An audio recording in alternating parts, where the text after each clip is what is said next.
Brought you by Meghdoot herbal. मुझे diabetes है। मेघदूत मधुशून्य ये हाई ब्लड शुगर और ब्लड प्रेशर को कंट्रोल तो करता ही है, साथ में ये मुझे काफी एनर्जेटिक रखता है। मेघदूत मधुशून्य खाओ, फिट एंड फाइन हेल्थ बना।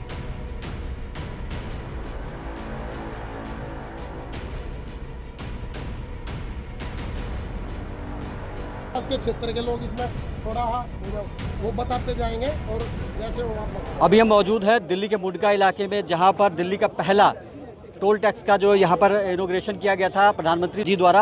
अब आसपास के जो गांव के लोग हैं उसका विरोध कर रहे हैं। क्यों विरोध कर रहे हैं, हम यहाँ के विधायक जी से पूछेंगे। सर, आज विरोध का क्या कारण है? सबसे पहले तो जो आपने अभी इसमें क्वेश्चन रखा कि दिल्ली के अंदर पहला टोल, तो मैं आपको ये भी बता दूं कि दिल्ली देहात को ये जो UR2 की पहली सौगात है जो हमारे केंद्र सरकार ने NHAI ने दिल्ली को दी है, और मैं तो ये कहूँगा कि इस दिल्ली देहात के लिए विकास की भी गति है। जितने भी गांव इससे जुड़े हुए हैं उनमें हर तरीके से कहीं ना कहीं आर्थिक तौर पे वो मजबूत भी होंगे। लेकिन मुझे जो लगा कि अनेक जगह पे अगर NHAI ने नज़दीक के जितने भी रेडियस में 5 किलोमीटर में गांव हैं और वो फ्री कर रखे हैं, तो यहाँ पे भी फ्री होने चाहिए। ये गांव के लोगों का अपना अधिकार है, उनके अधिकार का हनन नहीं होना चाहिए। और जिस तरीके से यहाँ पे जो युवा साथी बुजुर्ग आए हुए हैं, कहीं ना कहीं लगता भी है कि भाई हाँ, अगर अनेकों जगह पे NHAI ने ऐसी सुविधा दे रखी है तो बगैर देरी किए उनको यहाँ पर इन लोगों को आधार कार्ड देकर ये सुविधा इनको दे देनी चाहिए। बाकी मैं जो कुछ ऐसे भाई भी हैं जो पिछली 10-11 साल की आपदा सरकार में रह के इस दिल्ली को बहुत पीछे ले गए, वो बड़ा बढ़ चढ़ के यहाँ पे हिस्सेदारी दिखा रहे हैं, तो उनको थोड़ा समझना चाहिए कि दिल्ली देहात के लिए जो इतने अच्छे काम हो रहे हैं उनमें ज़्यादा रुकावट ना बने और हमारे साथ सहयोग करें। हम मंत्री से भी मिलेंगे, हम गडकरी जी से भी मिलेंगे और इसका समाधान हम करा के रहेंगे। जय हिंद, जय भारत। विधायक जी, आपकी एक वीडियो भी वायरल हो रही थी। पहले आपने कहा ये फ्री रहेगा, बाद में आपने कहा गलत इन्फॉर्मेशन मिली, उसके बाद आपने क्षमा भी मांगी। आपने कहा दिल्ली की मुख्यमंत्री रेखा गुप्ता जी से भी इस विषय में बात करेंगे, तो क्या अब तक क्या कुछ बात हो पाई है? देखिए, मैं उसके लिए भी बता दूं, जब 17 तारीख को हम यशस्वी प्रधानमंत्री मोदी जी के रोड शो में थे तो यहाँ पर कुछ NHAI के अधिकारी थे। उन्होंने हमें बताया कि जिस तरीके से यशोभूमि बजघेड़ा पे आज तक टोल नहीं लगना शुरू हुआ है, तो शायद यहाँ पे भी 1-1.5 साल अभी ना लगे। और इंसान गलती का ही पुतला है, मुझसे भी गलती होगी, किसी के कहने पे मैंने भी बोल दिया, लेकिन टोल शुरू हो गया। उसके बाद हुआ कि भी 20 किलोमीटर के क्षेत्र में जो लोग रहते हैं वो 350 रुपये का मासिक पास बनवाएं और कितनी ही बार, अनलिमिटेड बार इस रोड को यूज कर सकते हैं। लेकिन वो तो चलो ठीक है, वो तो एक जरिया निकाला आपने, लेकिन जिस तरीके से NHAI ने जगह जगह पे नज़दीक के गांव के लोगों को आधार कार्ड देकर इस पे से आना जाना कर रखा है, तो यहाँ के लोगों को भी ये सुविधा देनी चाहिए। ये मैं बार बार कहूँगा, और साथ में इतना ज़रूर कहूँगा कि हर चीज़ का समाधान निकलता है, लेकिन वो धैर्यपूर्वक तरीके से, वो बात करके, अपने विचार रख के, किसी के बहकावे में ना आए। कुछ लोग यहाँ पर आए हुए हैं कि हमारे मौलिक अधिकार का हनन हो रहा है। पहले ये तो देखोगे कितनी बड़ी सौगात दी है। दिल्ली के अंदर ये पहला टोल टैक्स तो कर रहे हैं, लेकिन दिल्ली के अंदर इसी हाईवे को रोकने के लिए 10 साल से जो एक आपदा सरकार बैठी थी, क्यों नहीं बनने दिया इस हाईवे को? क्यों नहीं अपने हिस्से का पैसा दे दिया? ये तो आज से बहुत पहले बन जाना था, लेकिन दिल्ली की चिंता थी माननीय मोदी जी को, इसीलिए उन्होंने ऐसा काम किया और ये दिल्ली को ये UR2 समर्पित किया। और जनता के लोगों का ही ध्यान रखते हुए, क्षेत्र के लोगों का हर चीज़ से, हर प्रकार से हम मदद करके और यहाँ के लोगों के लिए ये सुविधा हम 100% मुहैया कराएंगे। लोगों का कहना है जो आपके इलाके में रोहतक रोड आती है वो भी काफ़ी जर्जर हालत में है, तो वो कब तक तैयार हो पाएगी? देखिए, उसकी भी मैं आपको बता दूं कि वहाँ पर 117 करोड़ रुपए की लागत से टेकरी बॉर्डर से लेके और केश ड्रेन तक, और ये जो हिंदकोना वाली ड्रेन है, इस पे दोनों तरफ बड़ी तेज़ी से काम चालू है। जिस दिन ये दोनों नाले बन के तैयार हो जाएंगे, उसके 1 हफ्ते के बाद इस रोहतक रोड पे भी काम शुरू हो जाएगा। दूसरा ये भी मैं मैसेज देना चाहता हूँ कि पीरागढ़ी से लेकर टेकरी बॉर्डर तक NHAI को हैंड ओवर हो चुका। जैसा रोड ये दिख रहा है आपको, बहुत जल्दी आपको रोहतक रोड भी इस स्थिति में दिखेगा। लेकिन कोई भी काम करने में समय लगता है। इतनी भयंकर बीमारी आप सरकार ने दे रखी थी, तो उस बीमारी को थोड़ा सा, उसके घाव को भरने को, जख्म को भरने को मरहम पट्टी तो करनी पड़ेगी। वो इतनी जल्दी ना बोले कि 10-11 साल से सिर्फ दिल्ली को लूटा है, दिल्ली के हित में उन्होंने कोई काम नहीं किया। और ये सभी जानते हैं, दिल्ली की जनता भी जानती है, और इसीलिए दिल्ली की जनता ने बदलाव को चुना था। और मैं सभी अपने क्षेत्र के लोगों के साथ कंधे से कंधा मिलाकर खड़ा हूँ, क्योंकि इन्हीं लोगों ने मुझे चुनकर उस विधानसभा तक भेजा है। और मैं सभी से विनती करूँगा कि आप लोगों के साथ हूँ और हमेशा रहूँगा, और आपके साथ चलकर माननीय सांसद जी के सामने, रेखा गुप्ता जी के सामने, वीरेंद्र सचदेवा जी के सामने, हर्ष मल्होत्रा जी के सामने, और उनसे मिलकर फिर नितिन गडकरी जी को भी ये बताएंगे कि जी हमें ये सुविधा फ्री कर दी जाए। अभी गांव के लोग ये भी कह रहे हैं कि ये भी हो सकता है कि क्या ये टोल यहाँ से शिफ्ट कहीं और हो जाए?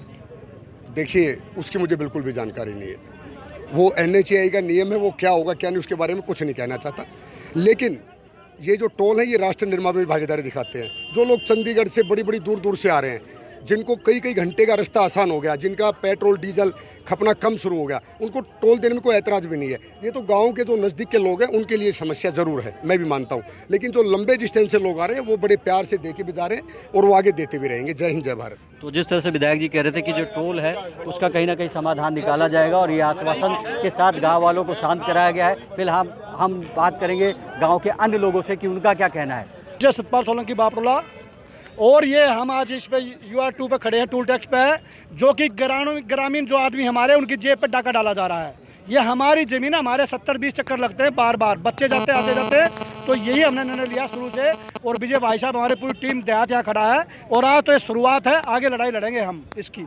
ये हमें फ्री चाहिए सब कुछ। जी जी, प्रशासन अभी तक कुछ किया नहीं। जब से ये उद्घाटन हुआ प्रधानमंत्री जी ने किया, उसके बाद से तो टोल टैक्स लगना चालू हो गया। हाँ जी, दबा के लगा रहे हैं, पूरा 300-400 रुपये का दबा के लगा रहे हैं। 1000 रुपये लोग दिन में दे रहे हैं। लेकिन इसका बहुत बड़ी एक पंचायत हमने शुरू में कहा था कई दिन पहले, विजय भाई ने भी, कई टीम है, लेकिन उसका वो समय आ चुका है आज। इसके बाद अगर नहीं हुआ तो बहुत बड़ी महापंचायत होगी, ये हम ऐलान करके जा रहे हैं। मेरा नाम विजय मान है, गाँव मुंडका। और जितने भी हमारी एक युवा का टीम का 360 का एक ग्रुप बना रखा है, उसमें हमारे सारे पूरे क्षेत्र के आदमी यहाँ पे आए हुए हैं, सभी उसमें जुड़े हुए हैं। अगर ये जल्द ही डिपार्टमेंट और जनप्रतिनिधि और हमारी सरकार अगर संज्ञान नहीं लेती है तो यहाँ पे एक बहुत बड़ी महापंचायत रखी जाएगी। और उस पंचायत में जितनी भी हमारी माताएं बहनें, जितने भी क्षेत्र के हमारे अधिकारी हैं और जनता है, वो यहाँ पर बड़ा धरना देंगी। और क्योंकि किसानों की ज़मीनें हमसे मात्र 10 लाख रुपए से शुरुआत की थी और 20 लाख तक मुआवजा दिया गया है। उन जमीनों को आज अगर हम लेना चाहें वापस तो हम 20 करोड़ में भी नहीं ले सकते, पूरा मुआवजा नहीं दिया और ना पूरा मुआवजा दिया गया। उसके बावजूद अगर हमें अपने खेत में भी आना पड़ता है तो हमें 230 रुपये देने पड़ते हैं। गांव गवांड है, क्षेत्र है या सोसाइटियां हैं, कॉलोनियां हैं, अगर उनमें मुंडका मेट्रो है और जो भी यहाँ पर आदमी रहता है या जॉब करता है उसको 230 रुपये यहाँ पे देने पड़ते हैं आने जाने के लिए। ये बहुत ही नाइंसाफ़ी है।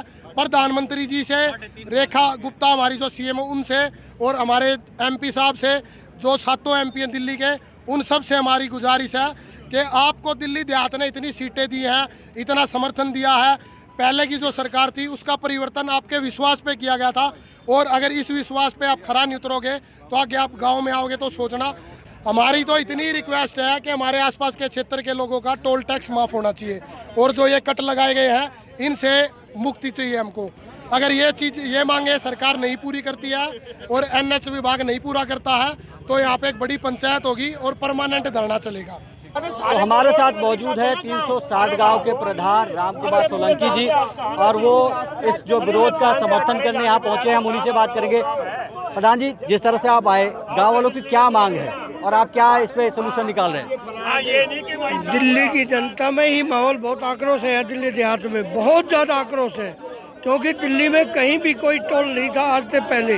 ये पहली दफ़ा इन्होंने टोल लगाया है। हम इस टोल के बिल्कुल खिलाफ हैं और ये टोल बिल्कुल नहीं लगना चाहिए। और अगर ये टोल लगा तो पूरा जनता आंदोलन होगा, और 31 तारीख ने हमें एक बड़ी महापंचायत रख दी है, उसमें और जो फैसला होगा हम उस पर वो करेंगे। और जो जितने भी अधिकारी हैं 1 साल से लगे हुए हैं, परंतु कोई सुनवाई नहीं होती। दिल्ली देहात को अछूता समझकर एक कोई भी सरकार आई उससे भेदभाव करती है। बताइए दिल्ली देहात ने क्या कसूर किया है? आज तक कभी दिल्ली देहात में कभी टोल लगा है? 60 किलोमीटर सारी लंबाई दिल्ली की है, पूरी 60 किलोमीटर, और एक टोल गुड़गांव में लग रहा है, 20 किलोमीटर यहाँ लगा दिया, और वो भी 235। क्या फायदा है? हम इसका पुरजोर विरोध कर रहे हैं और टोल को हटवा के छोड़ेंगे, चाहे कुछ हो। अभी यहाँ पर यहाँ के विधायक भी पहुँचे थे, उनका कहना है कि टोल तो लगेगा लेकिन आसपास के गांव वालों को राहत के लिए कुछ अल्टरनेटिव निकालेंगे। क्या आसपास के गांव में, ये दिल्ली के और आसपास के ही गांव है सारे, 20 किलो टमाटर दायरे में ये ज़मीन जहाँ टोल है, यहाँ 5 गांव है। इन मुंडके की आगे गई, वहाँ रानी खेड़े की ज़मीन गई, कराड़े की ज़मीन गई, और की ज़मीन गई, ऐसे बता आसपास के सारे गाँव हैं वे। दिल्ली में कभी टोल ही नहीं था, छोटा सा तो एरिया है। ये टोल का भी रूल है कि 60 किलोमीटर के दायरे में टोल नहीं होना चाहिए, तो फिर ये इतनी जल्द दूर कैसे हो गया? गुड़गांव में जो है बसगेड़ा है जी, बसगेड़ा के पास गुड़गांव बॉर्डर पे जो टोल है वहाँ से यहाँ तक की 20 किलोमीटर की दूरी है। 20 किलोमीटर में टोल कैसे लगा दिया? ये तो NHAI के ऑर्डर है कि 60 किलोमीटर में होना चाहिए। फिर जिस तरह से कह रहे कि 20 किलोमीटर का जो इलाका है उसमें एक टोल है बजगेड़े के पास में, लेकिन ये टोल नहीं लगना चाहिए। हालांकि जो गांव के लोग हैं उनका यही कहना है कि यहाँ से टोल शिफ्ट कर दिया जाना चाहिए और यहाँ टोल बिल्कुल ना लगे। फिर भी जो यहाँ के विधायक यहाँ पहुँचे थे उनका कहना है कि अल्टरनेटिव हम निकालेंगे। 5 किलोमीटर के दायरे में जितने भी गाँव आते हैं उनके लिए शायद टोल फ्री कराया जाए, लेकिन अभी ये सिर्फ आश्वासन है। कोई पुख्ता जो है अभी इनको जो है पूरी तरह से आश्वासन नहीं दिया गया है। यही कहा गया है कि ये बातचीत चल रही है प्रशासन से और शायद इस तरह की जो है कोई प्रक्रिया निकाली जाए जिसमें 5 किलोमीटर के दायरे में आने वाले गाँव के लोगों को सहूलियत दी जाएगी कि यहाँ से उनको टोल ना लगे। दिल्ली से ओपी शुक्ला, दिल्ली तक।